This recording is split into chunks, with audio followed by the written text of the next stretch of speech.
and Jayant have a lot of clarity on the subject. And I am sure that everybody was enthralled with the knowledge they have poured in.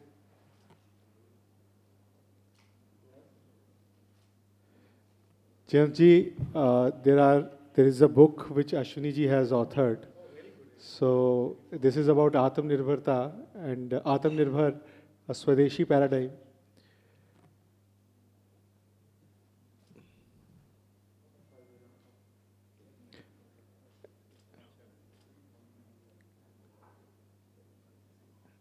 Janji, I know that you like shawls and you propagate Hazaribagh. So this is a Punjabi weaving art done at Noida.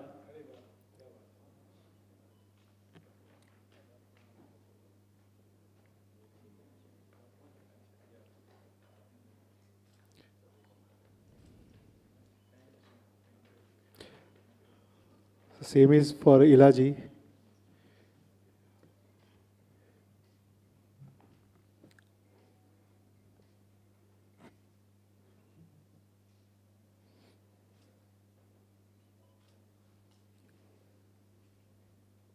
Ilaji, you have read the book, but there is another book in the packet that is about poetry.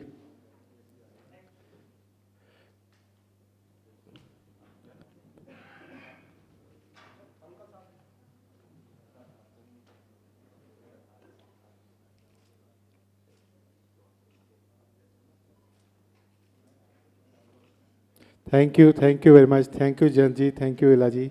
Thank you.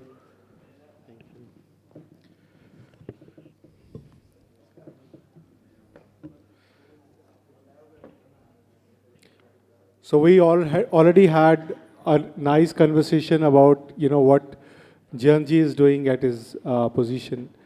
Now let's move towards somebody who's actually executing many of the things, many of the reforms, many of the changes which we are witnessing in the banks. With a thunder of applause, please welcome Mr. Vivek Joshi. He is Secretary DFS, Government of India.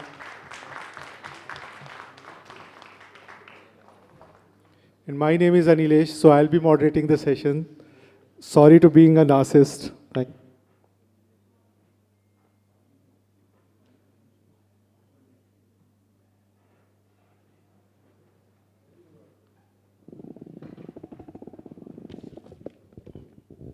Hello.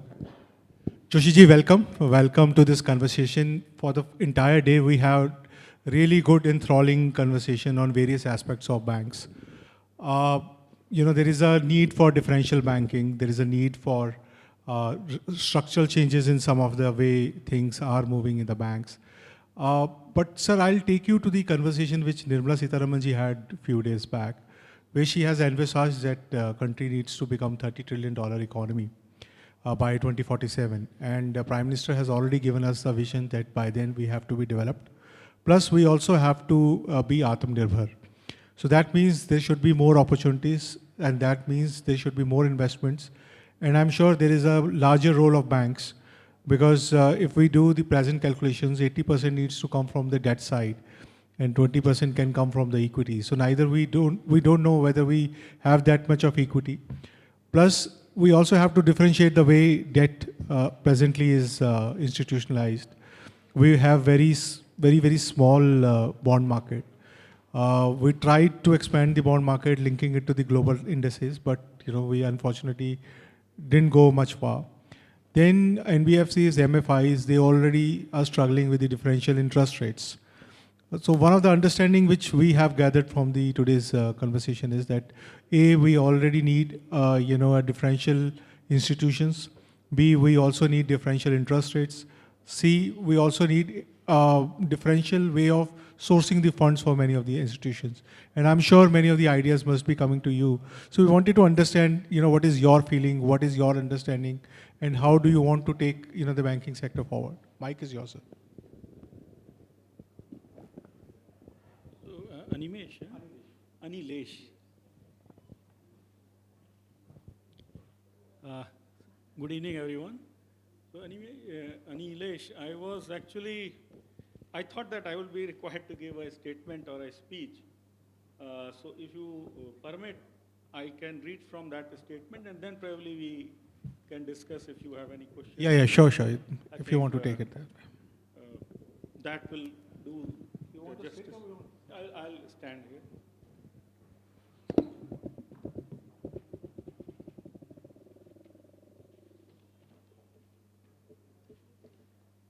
First of all, very good evening to the dignitaries who are present here.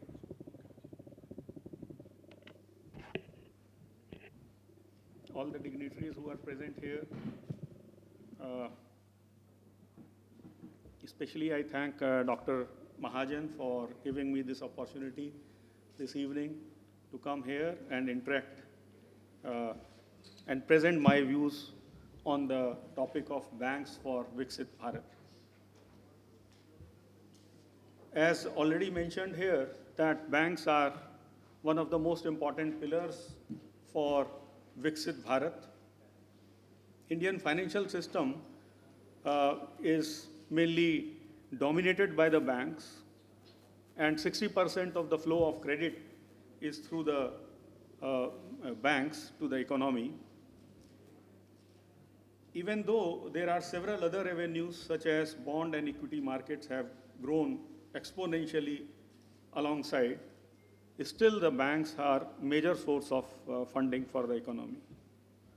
Banking sector has been the backbone of country's economic activity through its transition into major economic powerhouse.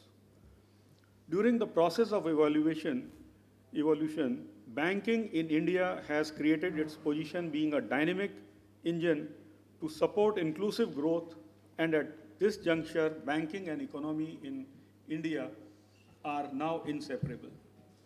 Before I dive into the role of Indian banking in the Viksit Bharat mission, let us have a glance at how Indian economy is faring at this juncture.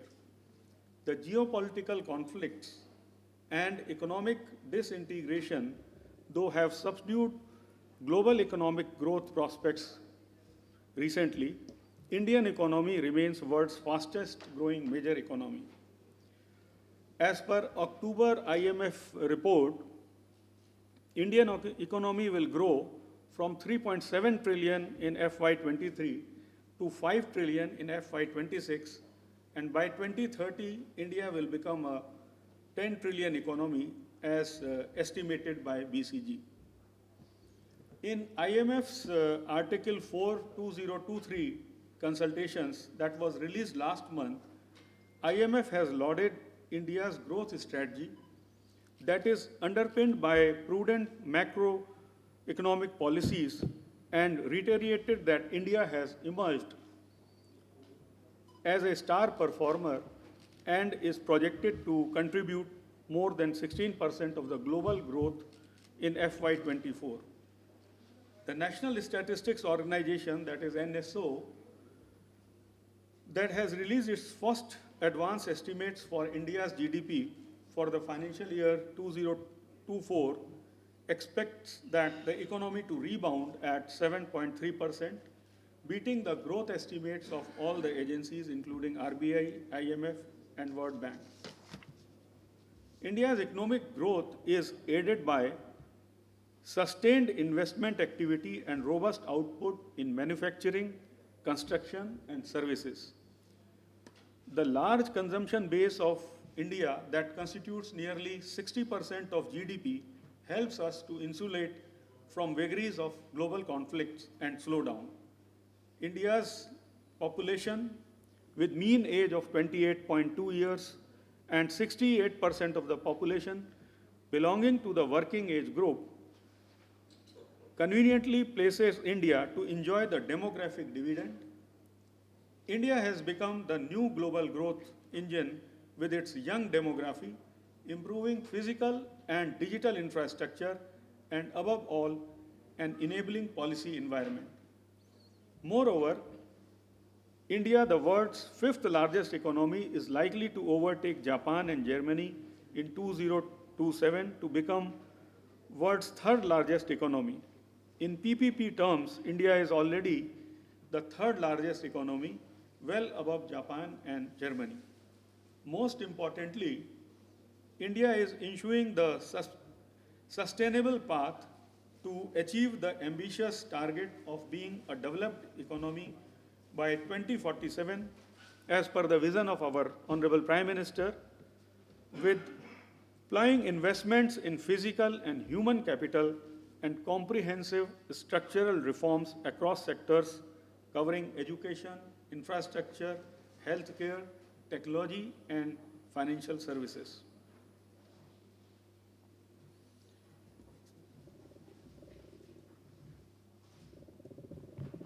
Banks play an important role in economic development of the nation.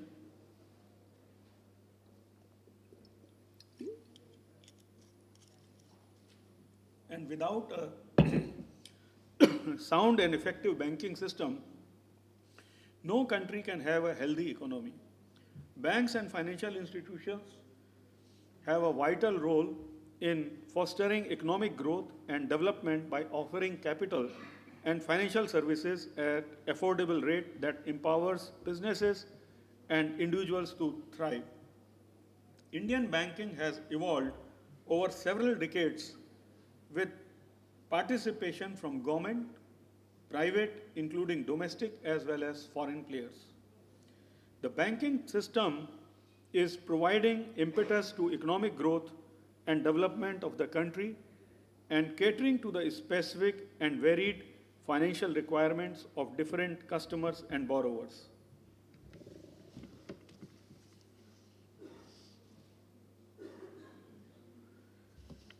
There are currently 137 commercial banks, scheduled commercial banks, which include 78 universal banks, 12 small finance banks, 4 payment banks, and 43 RRBs that are offering banking services to India's progress.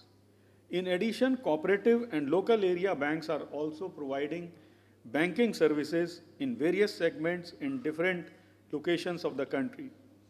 For lending to specific sectors, around 9,500 shadow banks in the form of NBFCs and 6 All India financial institutions are also catering to the needs of the borrowers. Indian banks, as key players in the financial sector, have an undisputable responsibility